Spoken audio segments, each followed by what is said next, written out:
Hello to everyone that watches this presentation. I'm Narges Ashena from University of Zurich, and this presentation is about differential privacy and its key parameter, epsilon.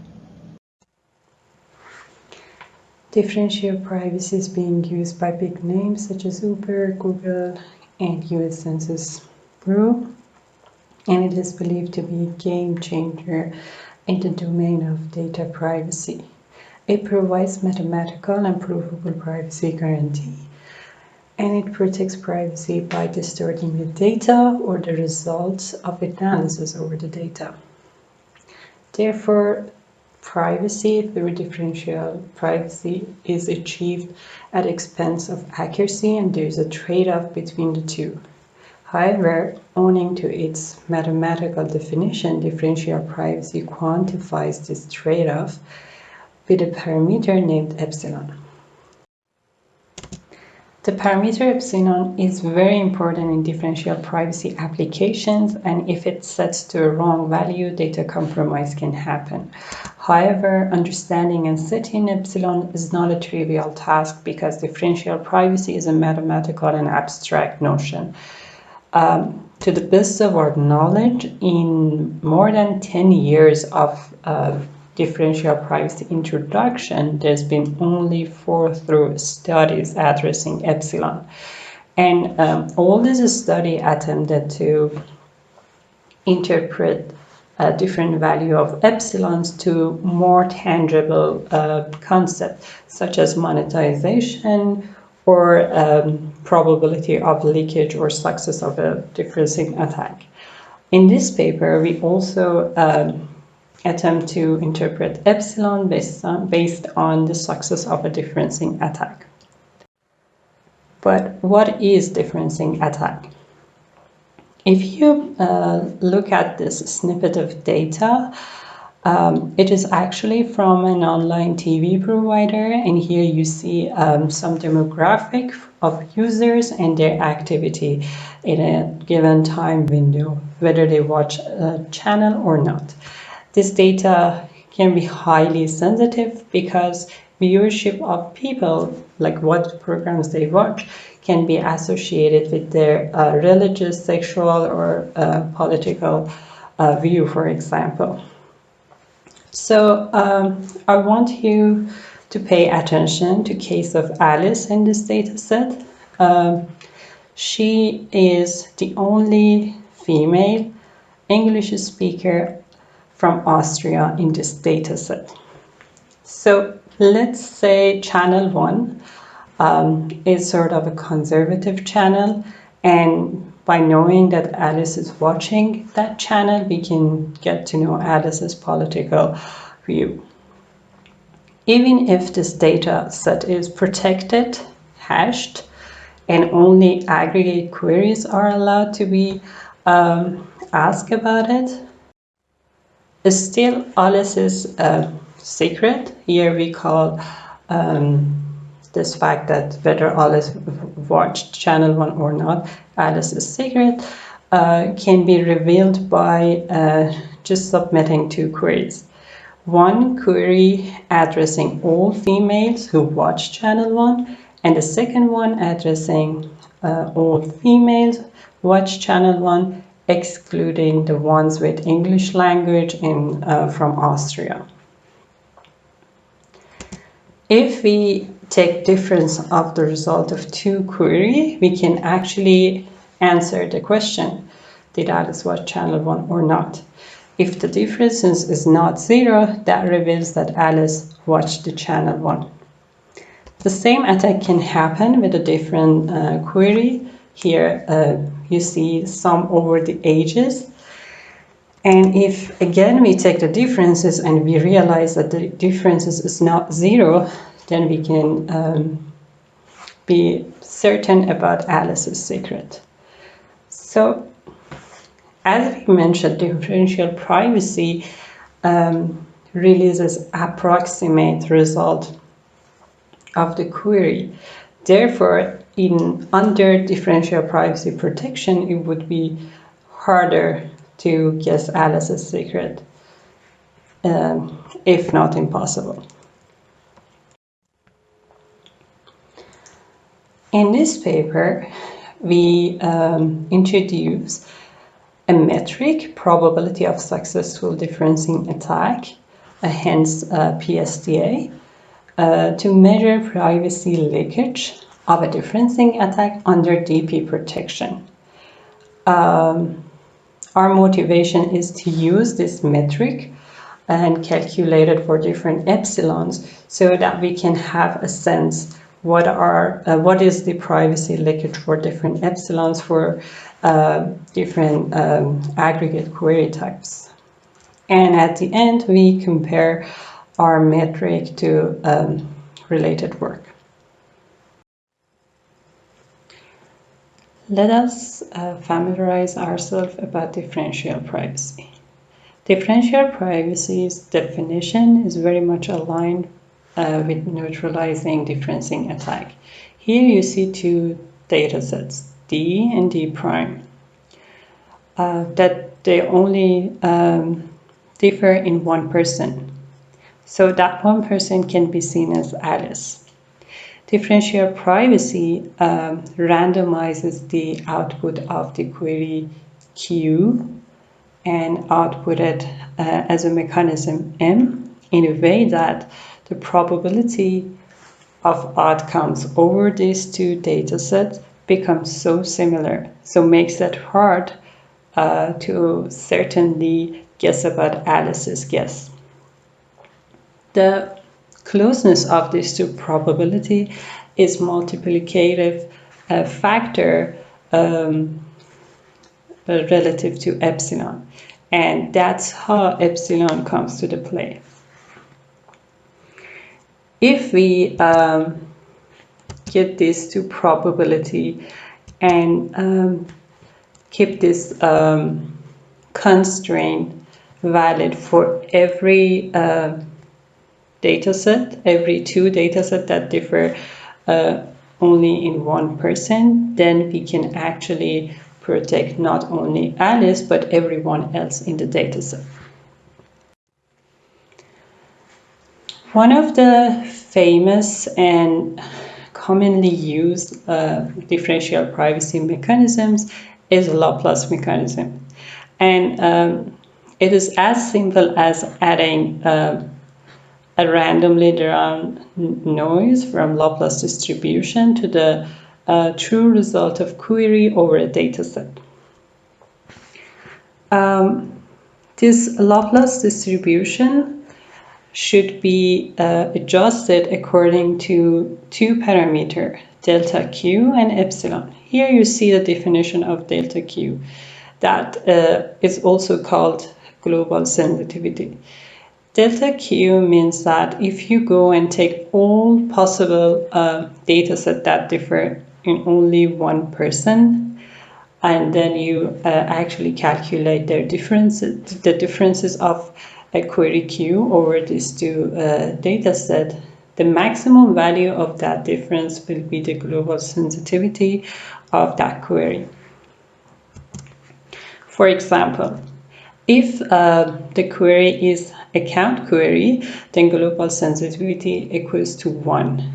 And the reason for that is if the sizes of data set cannot vary more than 1, the count query differences cannot value more than 1 as well. Or the global sensitivity for some query equals to the maximum value of the queried attribute. For example, in the previous example, we see some query over the ages. So the global sensitivity of sum over the attribute age will be the maximum value that is possible for the age of human beings. In the paper, you can also find details about the average query. In this slide, you see the shape of Laplace distribution. For a fixed delta Q, by varying epsilon, we get different shapes. If you look at the graph, you see when epsilon value decreases, the shape of Laplace distribution becomes flatter, and that means noise. There's a higher probability for the added noise to deviate from zero. Therefore, we will have noisier result. And if you remember the accuracy and privacy trade-off, when we have higher noise, we have higher privacy and lower accuracy. Now that we are familiar with differential privacy, let us see how earlier differencing attack look like under DP protection. Here, the first difference is that instead of true result of Q1 and Q2, we receive noisier version M1 and M2. Let us also assume that the value D is known. Value D is the difference between two query when the secret is 1. For example, if Q1 and Q2 is some query over age, then D equals to Alice's age. Please pay attention that D is not necessarily the global sensitivity of Q. By knowing the value D, we can get the differences between M1 and M2 and then replace Q1 and Q2 with either 0 or D. So, for example, by subtracting M1 and M2, we know there are only two possibilities. We are seeing linear combination of two Laplace noise, delta nu plus 0, or delta nu plus D. And delta nu is another probability distribution, which is based on two probability distribution Laplace in this case. If we can calculate probability distribution function of linear combination of two Laplace distribution, then we can actually look how likely is these two different possibility happens, and we can make a guess based on that. So unlike a differencing attack with no differential privacy that we could be certain about our guess, here we cannot be because it's based on random noise. There are random noise involved in this observation we're making. However, we can actually calculate a probability of success of this differencing attack. And that is the expected value of guess being actually correct. In previous slide, we saw that PSDA is the expected value of yes being equal to secret. That can only get two values, 0 or 1. Therefore, PSDA is actually a binomial, a parameter of a binomial distribution. Also, we know that guess itself depends on a linear combination of two different Laplace distribution, and it makes it hard to calculate PSDA in closed form.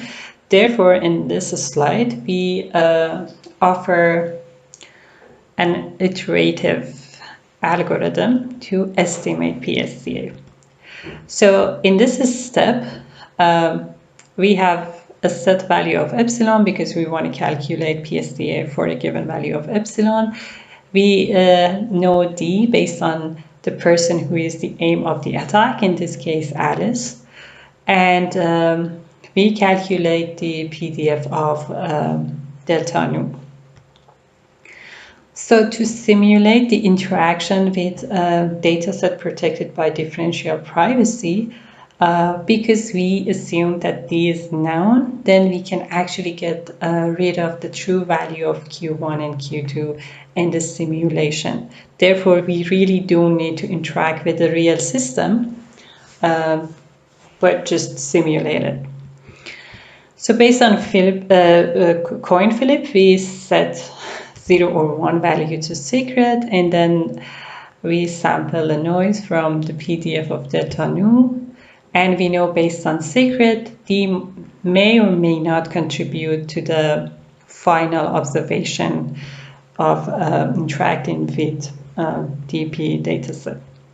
Based on that observation, we make a guess, and if guess is equal to secret, then we can count that as success. And we add one step to iteration. And we iterate this long enough.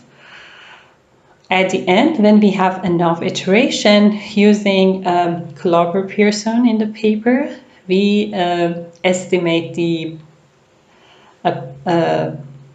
probability parameter of possible binomial distribution for PSDA. And actually, Klaper-Pearson offers a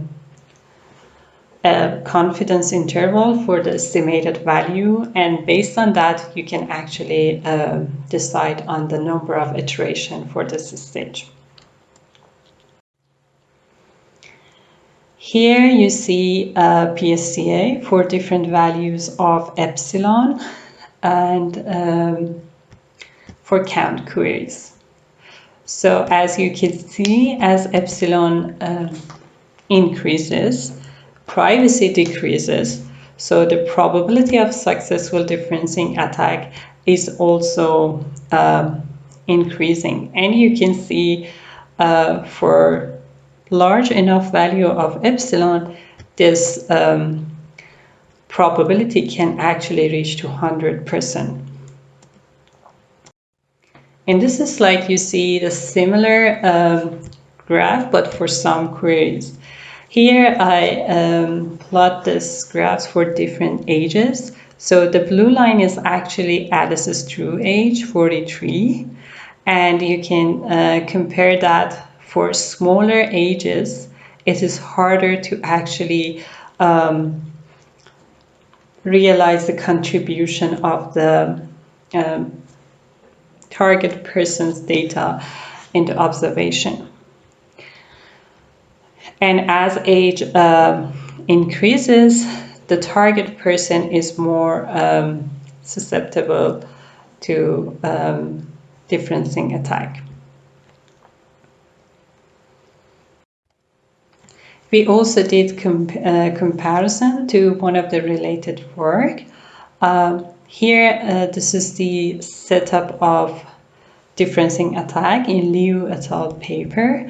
They assume that the dataset D is actually public and the true output of any query obviously is available.